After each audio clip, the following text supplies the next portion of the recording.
지난주 엘리야의 기도 어떤 내용이었느냐? 엘리야와 바알과 아세라를 섬기는 제사장 850명이 맞대결을 하죠. 제단을 놓고 하늘에서 불이 내리는 신이 진짜 신이다.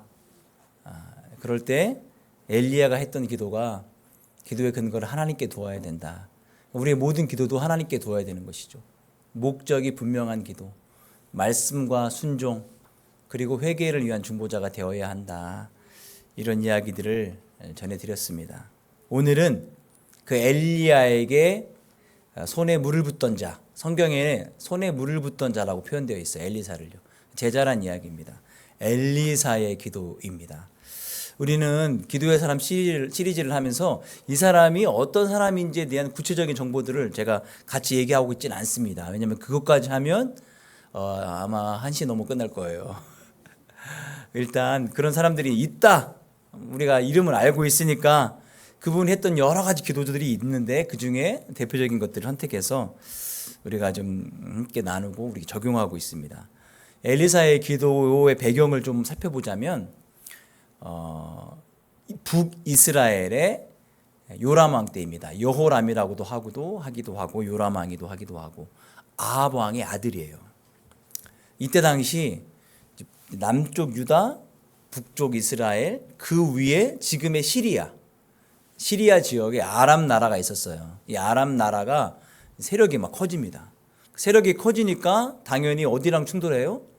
북이스라엘과 경계를 하고 있으니까 잦은 충돌이 있었단 말이에요. 그래서 이 둘 사이에 이제 전쟁이 많이 벌어지는데 그 싸움의 형태는 대규모 군대들이 찾아와서 서로 전쟁을 벌이는 것이 아니라 매복과 기습 작전으로 치고 빠지는 그런 일들이 많았어요. 그래서 아람 왕이 그런 계획들을 세웠단 말이죠. 첩보를 통해서 이스라엘 왕이 어디를 지나간다더라. 그럼 거기에 소금의 군대를 보내서 이제 왕을 제거하려고 하면은 참 신기하게도 이스라엘 군대가 미리 와서 대비하고 있는 거예요. 이 번번이 실패하니까 왕이 깨달은 거예요. 우리 안에 첩자가 있구나. 그 회의 중에 이런 일이 벌어지니까 빨리 고백해 했는데 그때 신하 한 사람이 왕이요 그게 아니라 북이스라엘에 엘리사라고 하는 선지자가 있는데 이 선지자가 왕이 침실에서 하는 말까지도 다 이스라엘 왕에게 일러 바칩니다. 이렇게 얘기를 한 거예요. 그러면 누굴 먼저 제거해야 됩니까? 엘리사를 제거하러 가자 해서 정예병을 이끌고 도단이라는 곳에 급히 군사를 파견합니다. 왕이 간 건 아니고 정예병을 급파합니다. 이게 도단이라는 곳이 어디냐? 한번 볼까요? 그림을 보이세요? 빨간 글씨 도단. 그 밑에가 사마리아죠. 저 사마리아가 북이스라엘의 수도예요. 그러니까 수도 위에 있는 현재 우리나라의 의정부나 파주 같은 그런 느낌이에요. 저기가 뚫리면 사마리아가 순식간에 뚫리는 거예요. 그리고 도단 위쪽으로 보면은 이스라엘 골짜기가 있죠. 거기에 하로셈이 있고 셈과 그 주변이 평야예요. 그래서 군사가 머물기 아주 좋아요. 그리고 하로셈 바로 밑에 쪽에 길보아산이 있죠. 저 길보아산이 사울 왕이 전사한 곳. 예. 그러니까 다 이 근처예요. 동네가 안 크기 때문에 좀 높은 데 가면 저기는 길보아산, 저기는 어디 참 이게 한눈에 다 알아볼 수 있어요. 되게 큰 곳도 아니에요. 이 오밀조비라는 곳에서 그렇게 치고받고 싸우는지 모르겠어요. 자, 저 도단이라는 곳이 성경에 한 번 더 나오는데 언제 나오냐면은 요셉이 형들에게 찾아갔다가 형들에게 잡힌 곳이 바로 도단이에요. 저기에서 잡혀가지고 애굽에 가는 장사들에게 팔리는 거예요. 예, 2번 나와요, 도단이. 그 사건의 발단지가 도단인데 도단이 성이 있으면 주변에 이렇게 언덕이 있어가지고 다른 군대들이 와서 포위하기가 아주 유용하답니다.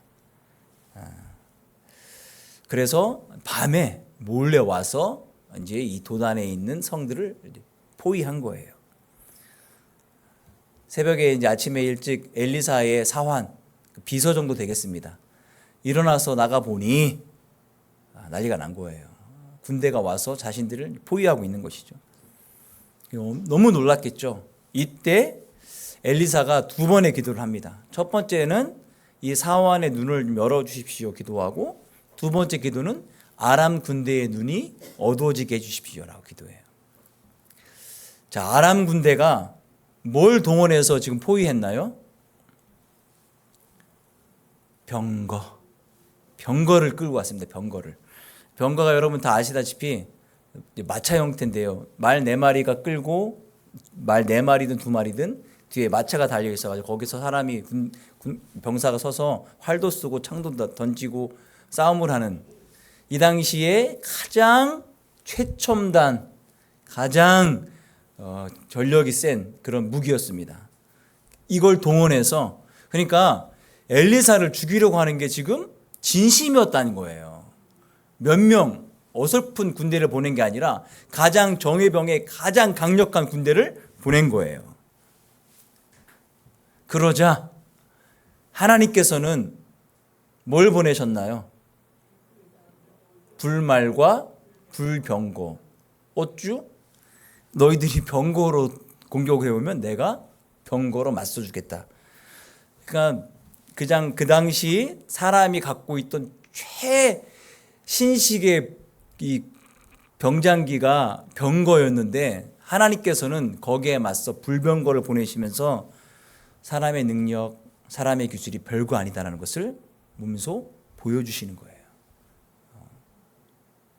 굳이 뭐 천사만 쭉 둘러도 될 건데 불말과 불병거를 콕 집어서 보내주신 이유가 바로 이겁니다.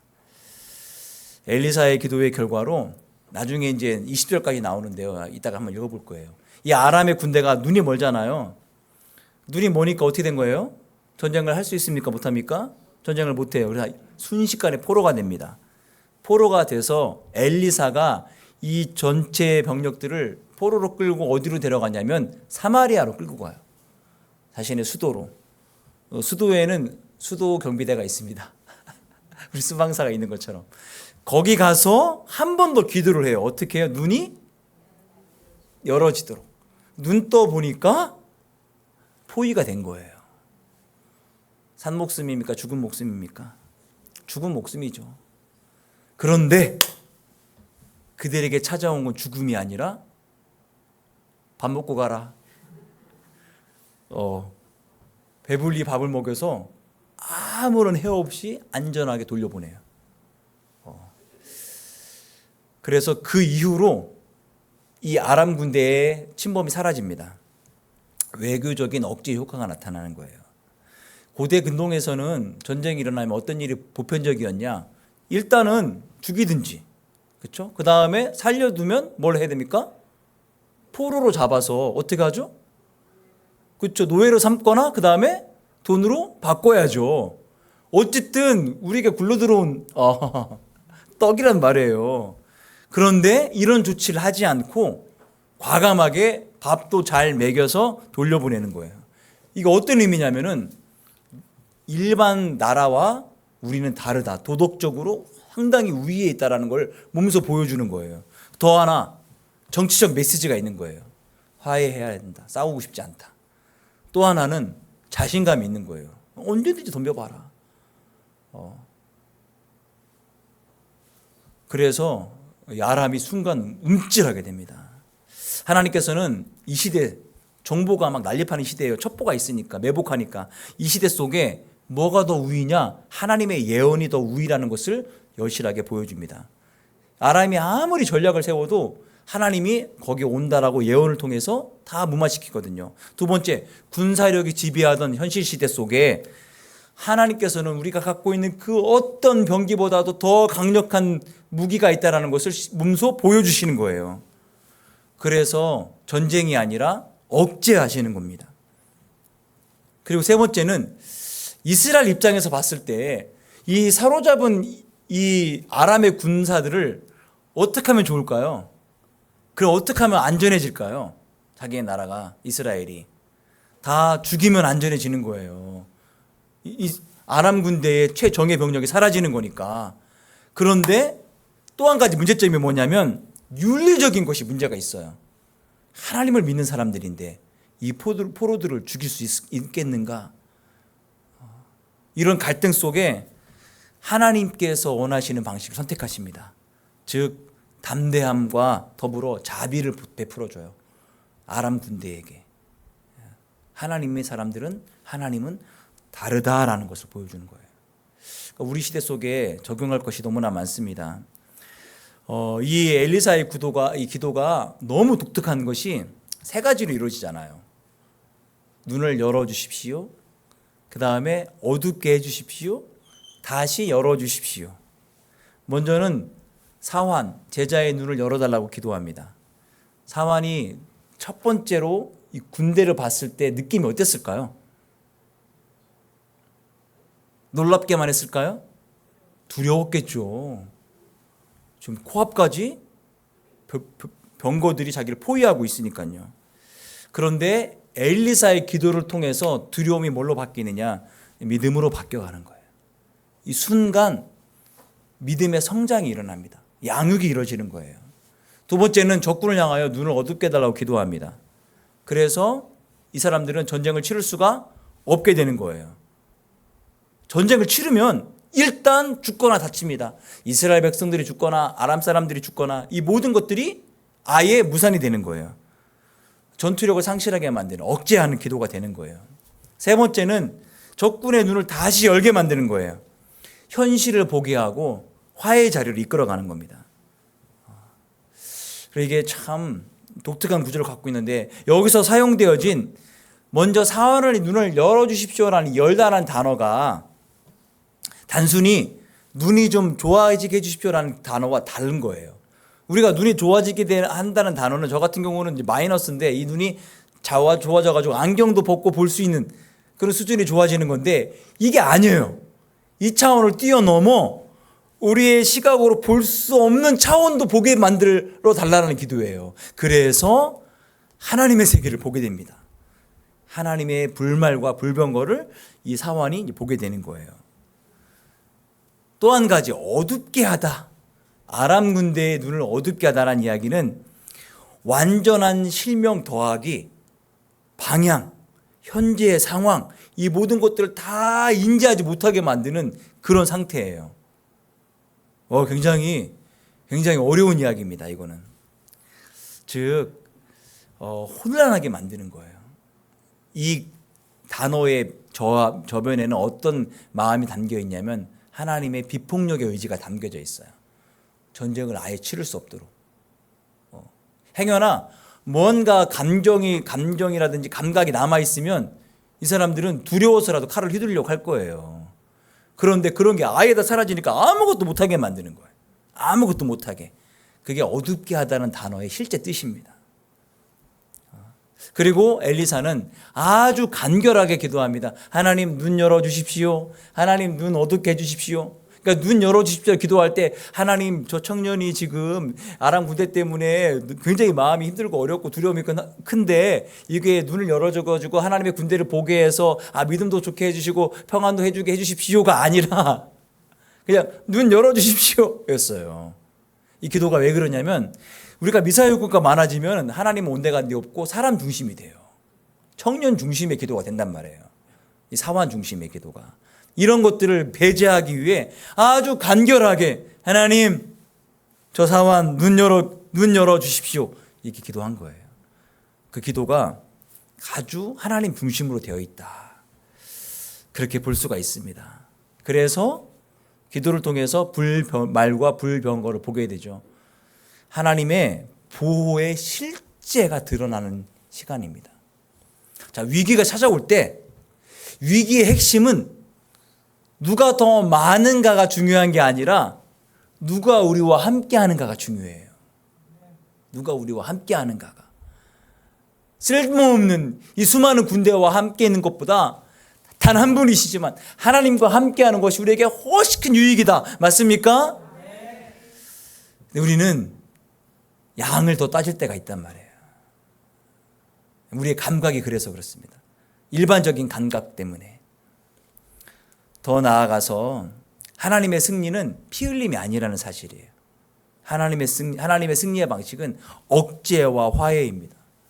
그러니까 하나님께서 억제와 화해를 원하신다면 우리도 뭔가 일어나는 일이 억제되거나 그러면 화해를 원해야 되는 거예요. 폭력의 증폭이 아니라 폭력의 중단인 것이죠. 이게 왜 중요한지 계속해서 설명할 겁니다. 그럼 오늘 이 기도를 통해서 뜻하지 않은 반전이 일어나는데, 일단은 첫 번째 반전은 도단이 포위당한 줄 알았어요. 엘리사가 포위당한 줄 알았어요. 아람 군대는 자기들이 포위한 줄 알았어요. 근데 실제로 누가 포위당했죠? 아람 군대가 포위를 당한 겁니다. 하나님의 군대가 둘러싸여 있거든요. 그리고 아람 군대를 봤던 엘리사의 사환의 눈은 보게 되고 멀쩡했던 아람 군대의 눈은 어두워집니다. 그리고 마지막으로 눈을 뜨게 된 아람 군대는 죽었구나 생각했는데 죽은 게 아니라 환대를 받게 돼요. 밥 먹고 가. 배불리 밥 먹고 안전하게 집에 돌아갑니다. 반전. 우리가 하나님이 일하시는 방식은 우리의 경험으로 추측해서는 안 될 것 같아요. 이럴 것이다, 감히. 물론 그렇게 이럴 것이다 해서 일어나는 일도 많이 있어요. 그런데 하나님이 진짜 일하시는 방식은 우리의 생각, 우리의 상식, 우리의 경험을 훨씬 뛰어넘습니다. 차원이 다르다는 이야기가 바로 이런 이야기인 것 같아요.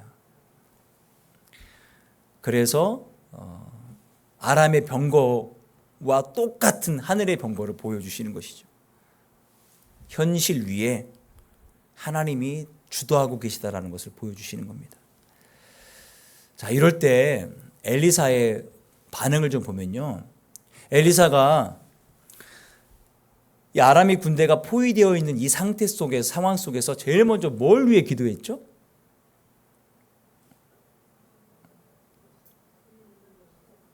이 사환의 눈을 열어달라고. 지금 아람 군대가 포위하고 있어요. 죽음의 위기가 코앞까지 왔단 말이에요. 그런데 제일 먼저 한 기도가 이 청년 비서 사환의 눈을 열어달라는 기도를 먼저 하고 있는 거예요. 이걸 통해서 무엇이 우선순위인지를 보게 돼요. 위험의 제거보다 믿음이 먼저 중요하다는 걸 보여주는 거예요. 그러니까 이 상황을 통해서 엘리사는 자신의 사환을 양육하는 거예요. 믿음을 성장시키는 거예요. 만약에 이 군대가 먼저 사라지겠다면 이 엘리사 사환은 믿음이 성장할 기회를 잃어버리는 거예요. 우리가 위기가 찾아올 때 그 위기 때문이라도 하나님께 막 구할 때가 있습니다. 위기가 사라지면 언젠가 잊어버리잖아요. 언제 그랬냐는 듯이. 바로 그런 거예요. 하나님의 중심에 엘리사는 이렇게 기도할 수 있었던 가장 중요한 이유가 그 심령 그 중심 안에 하나님의 임재가 있었기 때문에 그렇습니다. 늘 하나님이 함께 하시기 때문에 상황과 환경을 뛰어넘을 수가 있는 거예요. 우리가 환경의 진단 필요합니다. 우리가 눈에 보이는 이런 감각들이 우선순위가 될 때에는 환경을 진단하는 것이 가장 최우선순위로 갈 수밖에 없어요. 그런데 환경의 진단보다 더 중요한 것이 뭐냐면 내 삶 속에 하나님이 임재하고 계신가. 그러면 사망의 음침한 골짜기를 다닐지라도 해를 두려워하지 않을 것은 주께서 나와 함께 하십니다 라는 믿음의 고백이 나올 수 있는 거예요. 그리고 하나님이 인도하시는 그 길이 마치 사망의 골짜기 같아도 두려움 없이 따라갈 수 있는 거예요. 그 골짜기를 통과해 가야 푸른 초장 쉴만한 물가가 나오거든요. 그런데 현실에 보여지는 이 골짜기가 너무 두렵기 때문에 가는 것을 주저한다? 목자가 이끌어 가는데도 주저한다? 그러면 절대 푸른 초장 쉴만한 물가를 만날 수가 없습니다. 그래서 믿음이 필요한 거예요. 자, 보게 하는 기도는 우리로 하여금 영적 시야를 열게 해서 두려움을 넘어 믿음으로 가게 만듭니다. 멈추게 하는 기도는 갈등과 폭력, 유혹의 피를 흘리지 않도록 억제하는 지혜를 우리에게 주십니다. 다시 보게 하는 기도는 오해를 넘어 현실과 은혜를 만나게 만듭니다. 하나님께서 엘리사의 간구에 세 가지로 응답하시는데 첫 번째 6장 17절 말씀 볼까요? 기도하여 이르되 여호와여 원하건대 여호와께서 그 청년의 눈을 여심해 그가 보니 불말과 불병거가 산에 가득하여 엘리사를 둘렀더라. 눈을 열다라는 단어가 제가 아까 그냥 이 시야의 회복이 아니라 계시의 시야다라고 했어요. 우리가 진짜 눈에 보여지는 것 그 너머의 세계를 보는 것. 그래서 사환은 물리적으로 사람의 눈으로는 아람 군대의 포위만 봤어요. 그런데 영적인 눈을 열자 하나님의 보호하심도 보게 된 거예요. 공포가 아니라 그 다음부터는 담대해지게 되는 거예요. 그 결과 어떻게 됐습니까? 엘리사 선지자가 담대했던 이유를 깨닫게 되는 거예요. 아, 그래서 우리 선생님이 저렇게 마음이 태평하구나. 우리와 함께한 자가 더 많다라고 저 얘기를 하신 거구나. 엘리사의 기도에 사안의 눈을 열어주시죠. 두 번째 18절 말씀 볼까요? 아람 사람이 엘리사에게 내려오매 엘리사가 여호와께 기도하여 이르되 원하건대 저 무리의 눈을 어둡게 하옵소서 하매 엘리사의 말대로 그들의 눈을 어둡게 하신지라. 두 번째는 아람 군대의 눈을 어둡게 하십니다. 눈을 어둡게 하심이 눈도 안 보일 뿐만 아니라 모든 감각이 마비되는 상태라고 말씀을 드렸죠. 혼돈이 찾아옵니다. 왜 그랬느냐? 폭력을 막기 위해서예요. 평화를 얻기 위해서. 하나님은 적을 전멸시키지 않으시면서도 그 능력을 무력화할 수 있는 능력이 있으신 분이십니다. 믿으시기 바랍니다. 하나님의 구원의 방법은 파괴나 살상이 아니라 억제. 그래서 공동체를 보호하시는 거예요. 이스라엘도 보호하고 아람도 보호하고 우리 편도 보호하고 적국도 보호하고. 하나님 차원이 다르시죠. 세 번째 6장 20절 말씀입니다. 사마리아에 들어갈 때에 엘리사가 이르되 여호와여 이 무리의 눈을 열어서 보게 하옵소서 하니 여호와께서 그들의 눈을 여심해 그들이 보니 자기들이 사마리아 가운데에 있더라. 이 사람들을 다 포로로 이끌고 사마리아로 들어간 다음에 눈 좀 뜨게 해주세요. 눈이 열어져 보니 사마리아 한복판이거든요. 야, 이들이 어떤 생각을 가졌을까? 또 이 군대를 향하여 이스라엘 사람들은 어떤 마음을 가졌을까? 계속 읽어볼까요, 말씀요? 자, 그 다음요. 이스라엘 왕이 그들을 보고 엘리사에게 이르되 내 아버지여 내가 치리이까? 내가 치리이까? 하니 대답하되 치지 마소서. 칼과 활로 사로잡은 자인들 어찌 치리이까? 떡과 물을 그들 앞에 두어 먹게 마시게 하고 그들의 주인에게로 돌려보내소서 하는지라. 왕이 위하여 음식을 많이 베풀고 그들이 먹고 마심에 놓아 보내니 그들이 그들의 주인에게로 돌아가니라. 이로부터 아람 군사의 군대가 다시는 이스라엘 땅에 들어오지 못하니라. 일단 아람 군대의 입장을 좀 생각을 해봅시다. 갑자기 눈이 안 보여요. 어떨까요, 여러분? 잘 생각이 안 나시겠죠, 그죠? 제가 최근에 유튜브 보다가 광고 대상인가를 받은 영상이 있어요. 짧은데 영상을 봤더니 사람들이 이제 극장 안에 들어옵니다. 극장에 앉았는데 이 의자가 4D 의자라고 해서 막 움직여요, 이렇게. 앉아 있으면 막 충격도 일어나고. 사람들이 다 앉았는데 딱 불이 꺼집니다. 아무것도 안 보여요. 갑자기 꽝꽝꽝 소리 들려요. 막 버스 소리도 들리고 사람 소리도 들리고 막 의자가 흔들리고 막 사람들의 모양이 살짝 보이는데 다들 막 놀라하고 있어요. 그리고 좀 암전이 그치면서 자막이 뜨는데 시각 장애자들이 세상에 처음 나왔을 때 겪는 경험입니다 라고 떠요. 이 사람들이 숙연해져요. 우리는 눈이 있기 때문에 보이기 때문에 이런 공포를 몰랐는데 눈이 안 보이시는 분들은 세상에 나올 때 이런 공포감이 있구나를 깨닫게 만드는 광고예요. 아람 군대가 이랬다니까요. 아람 군대가 전쟁을 치르러 왔는데 순간 아무것도 안 보여요. 전쟁을 치를 수가 있겠어요? 죽은 목숨인 거예요. 뭐라도 해보려고 하는데 아무것도 못하는 거예요. 그리고 나서 어떻게 끌려와가지고 눈을 떠보니까 이스라엘 수도 한복판에 와 있고 포위되어 있어요. 한마디로 죽었구나. 죽었다. 그들의 무력함과 포기함, 아무튼 절망이 찾아왔겠죠. 죽었구나. 그런데 대반전이 일어나죠. 배고프지? 밥 먹어. 밥 먹어. 밥을 줘서 떡과 물을 주고 배불리 하게 된 다음에 안전하게 보내줍니다. 하나님께서는 단지 적을 무력화시키는 데 그치지 않고 그들을 다시 보게 해서 화해의 길을 열어주게 되는 거예요. 정의와 자비가 함께 작동됩니다. 이게 우리 하나님의 스케일이에요. 자, 위기 가운데 우리에게 필요한 것은 현실을 보는 눈을 넘어 하나님을 보는 눈입니다. 사환의 경우가 그랬죠. 기도는 이 눈을 여는 통로예요. 기도함으로 우리 이 눈이 열려질 수가 있어요. 기도는 때로는 우리가 겪고 있는 상황을 바로 잡게 만듭니다. 전쟁이 이루어지면 다 손해예요. 이걸 바로 잡음으로 말미암아서 공동체가 보호가 되고 화해하게 만드는 거예요.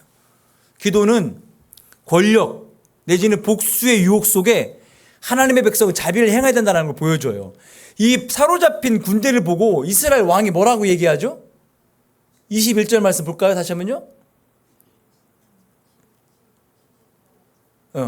이스라엘 왕이 그들을 보고 엘리사에게 이르되 내 아버지여 내가 치리이까? 내가 치리이까? 엘리사에게 아버지라고 불러요. 선생님이니까. 두 번 얘기한 걸 왜 그럴까요? 하고 싶다는 얘기예요. 죽이고 싶다는 얘기예요. 완전 도가니도 쥐잖아요. 우리를 그렇게 괴롭혔는데 이번에 삭슬이 그렇죠? 그런데 하지 마라. 오히려 밥을 줘 보내라. 기도는 복수하고 싶은 그런 유혹 속에 하나님의 백성으로 하여금 자비를 베풀게 만들어요. 여기 이런 경우 있습니다. 저 원수 같은 인간 가다가 다리가 똑 부러져라. 이렇게 기도하고 싶은데 하나님께서는 그를 위해 기도해 줘라. 잘 되게 기도해 줘라.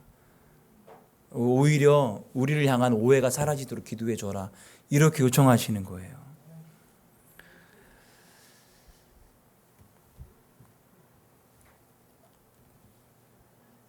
이 엘리사의 기도가 단순히 고대 전쟁에서만 일어난 일이 아니라 오늘 우리 상황 속에서도 똑같이 적용할 수가 있습니다. 볼까요? 한번. 첫 번째 어떻게 기도해야 되는가? 믿음의 눈을 열 수 있도록 기도하는 겁니다. 눈을 열어 보게 하소서. 믿음의 눈을 여는 거죠. 하나님은 이 사환의 영안을 열어서 불말과 불병을 보게 하십니다.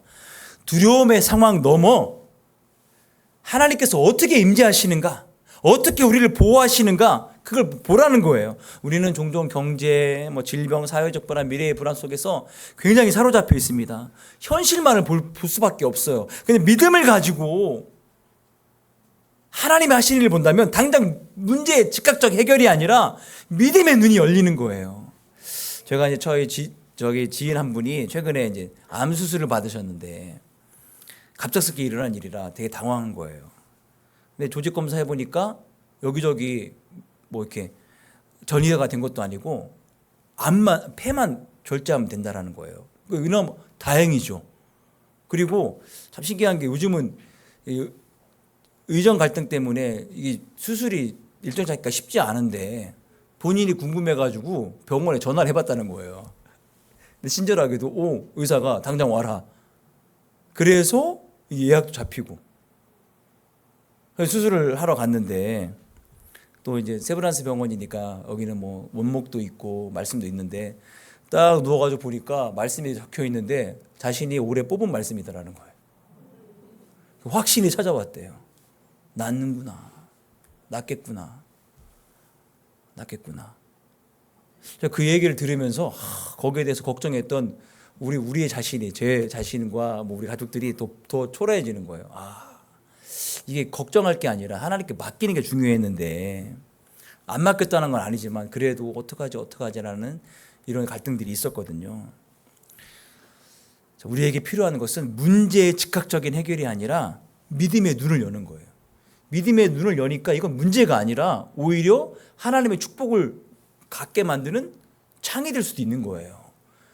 아람 군대가 이날 도단의 성을 포위하지 않았더라면 이 사화는 믿음의 눈을 열어 불말과 불병거를 볼 수 있었을까요? 없었겠죠. 기도를 통해서 우리가 위기를 만났을 때에 보여지는 환경에 압도당하지 않고 보이지 않는 하나님의 위대하심들을 볼 수 있도록 영안의 눈이 열리도록 기도가 필요한 것이죠. 여러분 현재 지금 문제의 크기 때문에 압도되고 있습니까? 아니면 하나님 편에 있는 불말과 불병거를 보고 계십니까? 눈을 열어 불말과 불병거를 바라보십시오.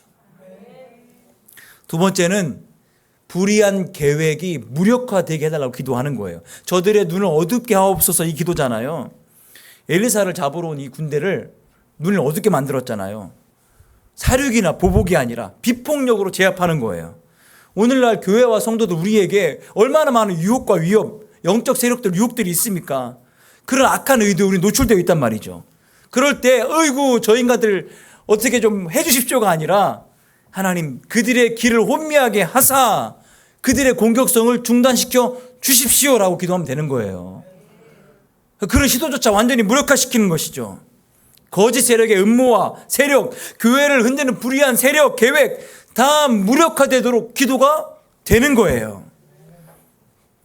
개인적으로는 죄와 유혹 앞에 눈이 가려워져서 거기에 자주 빠지는 우리가 보호받는 그런 효과도 있는 거죠. 여러분 내 삶의 공격과 위협 앞에 복수를 위해 기도합니까? 아니면은 하나님께서 그 계획들을 무력화해 주십시오라는 제재의 기도를 하고 있습니까?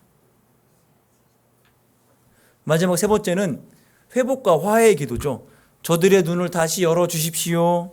그러니까 아람의 군대가 눈이 다시 열려서 봤는데 지금 죽은 목숨이잖아요. 죽을 목숨이잖아요. 다 포위됐고. 그런데 죽임이 아니라 뭘 당했다고요? 밥상을 죽임이 아니라 환대를 경험해요. 그러자 아람의 침입 약탈이 중단됩니다. 갈등이나 원수 관계가 우리 삶 속에 안 찾아올 리가 없죠. 안 찾아오면 좋은데 이상한 오해 때문에 찾아올 수가 있습니다. 그럴 때 우리는 저 인간 좀 가다 확 꼬꾸랐으면 좋겠다. 이렇게 그 악한 사람들, 상대방이 원수가 파멸되기를 원해요. 그런데 하나님께서는 어떻게 우리 원하시냐면 그들의 눈을 다시 열어 진실과 은혜를 보기를 원하게 하십니다. 진실이 뭐냐? 개인적인 갈등 속에서는 상대방이 내 진심을 깨닫고 오해가 풀리며 화해의 길이 열리는 겁니다. 사회적으로는 불의한 권력이나 대적이 결국 진실을 보고 깨닫게 되는 거예요. 교회 공동체 안에서는 서로 간의 오해 대신에 이해와 협력으로 이끌어가는 거예요. 여러분 적대자를 쓰러뜨리기 위해 기도합니까? 아니면 그들의 눈이 열려 진실을 알게 하게끔 기도하십니까? 그들의 눈이 열려 진실을 보게끔 기도해야 됩니다. 우리 개인의 삶 속에서 문제와 두려움을 만나면 영안을 열어 기도로 하나님의 임재, 하나님의 보호하심을 체험케 해달라고 기도하십시오. 영적 전쟁의 한복판에 있다면 불의한 세력이 힘을 잃도록 그들의 눈이 어둡게 해달라고 기도하면 됩니다. 관계 속에서는 갈등과 적대, 복수가 아니라 화해와 변화로 다시 보게 해달라는 기도를 하게 되는 겁니다. 하나님의 응답은 파괴가 아니라 언제나 보호와 회복에 있습니다. 엘리사의 기도는 두려움을 믿음으로, 폭력을 평화로, 적대를 화해로 만드는 기도였습니다. 그런 기도가 여러분 삶에 있기를 축원드립니다. 찬양하고 기도하겠습니다.